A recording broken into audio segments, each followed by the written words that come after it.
Friends, गोभी के पकौड़े तो आप सभी ने बहुत खाए होंगे, लेकिन क्या आपने कभी गोभी के लच्छेदार पकौड़े खाए हैं? आप सोच रहे होंगे कि लच्छेदार पकौड़े, वो भी गोभी के। तो चलिए बिल्कुल टाइम वेस्ट न करते हुए जल्दी से स्टार्ट करते हैं हम अपनी आज की रेसिपी। हेलो फ्रेंड्स, मैं हूँ प्रीति और आप देख रहे हैं प्रीतिज मैजिकल किचन।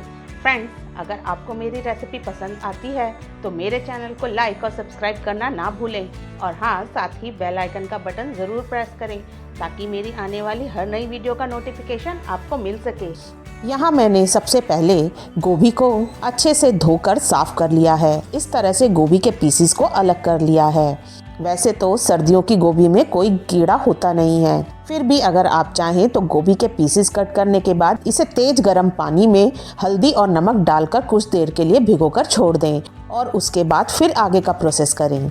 मैंने यहाँ एक चॉपर लिया है। अब मैं गोभी के थोड़े छोटे पीसेस करके इस चॉपर के अंदर डालूंगी।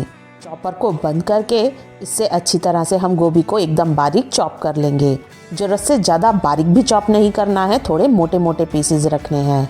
अब मैं इस गोभी को एक बाउल में निकाल दूंगी और जो बाकी की बची हुई गोभी है उसे भी इसी तरह से छोटे छोटे पीसेस में कट करके चॉपर से चॉप करके बाउल में डालती जाऊंगी। लास्ट में कुछ गोभी बची थी तो उसको मैंने छोटे छोटे पीसेस में करके चॉपर में डाल लिया है। अब इसी में मैं अदरक के कुछ टुकड़े डालूंगी। अदरक आप अपने टेस्ट के अकॉर्डिंग डाल सकते हैं। मुझे पकौड़ों में अदरक थोड़ा ज़्यादा अच्छा लगता है, इसलिए मैं थोड़ी ज़्यादा क्वांटिटी में डाल रही हूँ। अदरक के भी छोटे छोटे पीसेस करके हम चॉपर में डाल देंगे, इससे अदरक अच्छी तरह से चॉप हो जाएगा। अब मैं एक हरी मिर्च को भी 2 से 3 टुकड़ों में कट करके चॉपर में डाल रही हूँ। साथ ही थोड़ा से हरा धनिया, जिसको कि मैंने धोकर अच्छे से वॉश कर लिया था, उसको भी चॉपर में डाल दूंगी। अब इन सभी चीज़ों को मैं अच्छी तरह से चॉप कर लूँगी। देखिए सभी चीज़ें कितने अच्छे से चॉप हो गई हैं। अब इन सभी चीज़ों को मैं गोभी वाले बाउल में डाल दूंगी। आप सोच रहे होंगे कि जब हमने गोभी को चॉप कर लिया तो इसके लच्छेदार पकौड़े कैसे बनेंगे? बिल्कुल बनेंगे, चलिए आगे देखते हैं। यहाँ मैंने एक बड़े साइज़ के आलू को अच्छे से वॉश करके पील कर लिया है। मेरे पास ये बड़े साइज़ का आलू था, इसलिए मैंने एक लिया है। अगर आपके पास छोटे हों तो 2 आलू का यूज़ करें। अब मैं इसे एक ग्रेटर की मोटी साइड से ग्रेट करूँगी। मोटी साइड से इसलिए ग्रेट कर रहे हैं ताकि हमें आलू के मोटे मोटे लच्छे मिलें। मैंने आलू को अच्छी तरह से ग्रेट कर लिया है। मैंने इसको 2 से 3 पानी में अच्छी तरह से धोकर इसका सारा स्टार्च निकाल दिया और इसे एक छन्नी में ट्रांसफ़र कर दिया। अब मुझे आलू का सारा पानी निकालना है, तो उसके लिए मैंने एक कॉटन का बारीक कपड़ा लिया है और इस कपड़े में मैं सारे आलू को इस तरह से रख लूंगी। अब इसे इस तरह से घुमाते हुए हाथ से अच्छी तरह निचोड़कर आलू का सारा पानी निकाल देंगे। देखिए आलू का सारा पानी हमने निचोड़ दिया है और आलू एकदम सूखा सूखा हो गया है। इसको भी मैं अपने चॉप किए हुई गोभी के साथ डाल दूंगी। अब मैंने 2 मीडियम साइज की प्याज को इस तरह से स्लाइसेस में कट कर लिया है। यहाँ हमें लच्छेदार पकौड़े बनाने हैं, इसलिए मैंने आलू को ग्रेट किया और साथ ही प्याज को भी इस तरीके से स्लाइस किया। अब मैं इसमें बाइंडिंग के लिए 2.5 चम्मच बेसन डालूंगी और साथ ही पकौड़े क्रिस्पी और एकदम करारे बने उसके लिए मैं 1 चम्मच भरकर चावल का आटा डालूंगी। अगर आपके पास चावल का आटा ना हो तो आप इसकी जगह कॉर्नफ्लावर का भी यूज़ कर सकते हैं। यहाँ मैंने 2.5 चम्मच बेसन लिया है, इसलिए मैंने 1 चम्मच चावल का आटा डाला है। बेसन और चावल का आटा हमें इसी रेशो में लेना है। अब मैं इसमें कुछ मसाले डालूंगी। सबसे पहले मैं इसमें हींग डालूंगी। हींग से एक तो टेस्ट बहुत अच्छा आता है और दूसरा ये डाइजेशन में भी अच्छी रहती है। अब मैं यहाँ आधी चम्मच भरकर लाल मिर्च पाउडर डाल रही हूँ। आपको कितना तीखा खाना है आप उसी के अकॉर्डिंग इसमें लाल मिर्च पाउडर डालें। अब मैं इसमें 2 चम्मच भरकर साबुत धनिया डालूंगी। इसे मैंने हल्का सा क्रश करके 2 पीसेस में कर लिया है। साबुत धनिया के साथ ही मैं इसमें 1 चम्मच भरकर पिसा हुआ धनिया पाउडर डालूंगी और बिल्कुल थोड़ी सी हल्दी।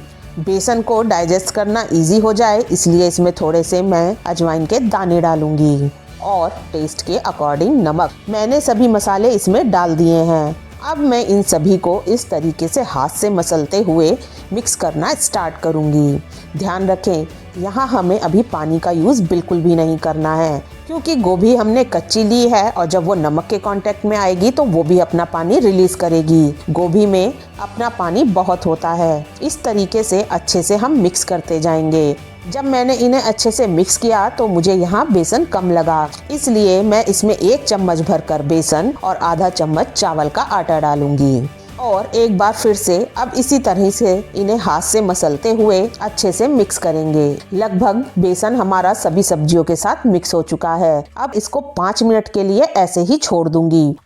5 मिनट हो चुके हैं और फ़र्क आप अपने आप ही देखें। देखिए बैटर लगभग हमारा तैयार ही है। हमें इसी तरीके का बैटर चाहिए। यहाँ मुझे कोई लिक्विडी बैटर नहीं चाहिए। गोभी ने इतना पानी रिलीज किया कि हमें अलग से पानी डालने की ज़रूरत ही नहीं पड़ी। बस अब हमारा बैटर रेडी है और अब हम इससे अपने लच्छेदार पकौड़े बना सकते हैं। यहाँ मैंने गैस पर एक कढ़ाई में सरसों का तेल गरम होने के लिए रख दिया है। तेल अच्छे से गरम हो चुका है। मैंने गैस को बिल्कुल सिम कर दिया है। अब मैं इसमें हाथ से इस तरीके से पकौड़ों को डालना शुरू करूँगी।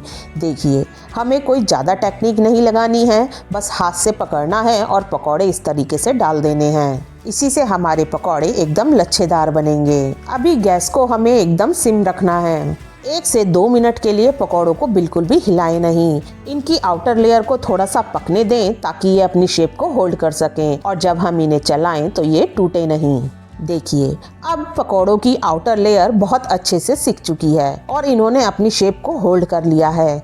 अब मैं इन्हें करछी से इस तरह उलटते पलटते धीमी धीमी आंच पर इन्हें सिकने दूंगी और इसी तरह से इन्हें उलटते पलटते अच्छी तरह से एकदम क्रिस्पी करारा होने तक सेक लेंगे। देखिए एक बैच सिककर हमारा बिल्कुल तैयार है और कितना सुंदर गोल्डन कलर आया है। अब मैं इन्हें एक प्लेट में कढ़ाई से बाहर निकाल लूंगी।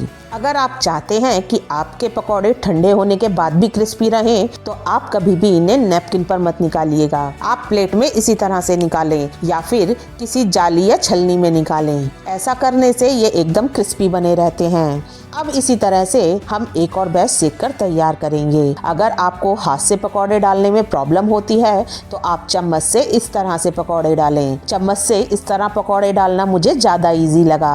बिल्कुल जैसे हमने पहले बैच को सेका था उसी तरीके से हम इन्हें धीमी धीमी आंच पर क्रिस्पी और गोल्डन ब्राउन होने तक सेक लेंगे। उलटते पलटते इन्हें भी एकदम क्रिस्पी और करारा होने तक सेक लेंगे। हमारा दूसरा बैच भी सिक कर रेडी है और कितना अच्छा कलर आया है। लीजिए तैयार है हमारे एकदम क्रिस्पी, चटपटे और टेस्टी गोभी के लच्छेदार पकौड़े। देखिए देखने में ही कितने टेस्टी लग रहे हैं। मुझसे तो वेट ही नहीं हो रहा है और खाने में इतने क्रिस्पी हैं कि क्या ही बताऊं। अगर आपने भी इस तरीके से पहले गोभी के पकौड़े बनाए हैं तो मुझे कमेंट बॉक्स में कमेंट करके ज़रूर बताएं। जब भी आपके घर में अचानक कोई गेस्ट आए तो आप फटाफट से इस रेसिपी को बना सकते हैं। ये झटपट से बन जाने वाली है। आप इन्हें अपनी पसंद की किसी भी हरी चटनी, मीठी सॉस या फिर सॉस के साथ सर्व कर सकते हैं। आपको मेरी ये रेसिपी कैसी लगी आप मुझे कमेंट बॉक्स में कमेंट करके ज़रूर बताएं। तो जल्दी ही मिलती हूँ एक नई रेसिपी के साथ। Till then bye bye.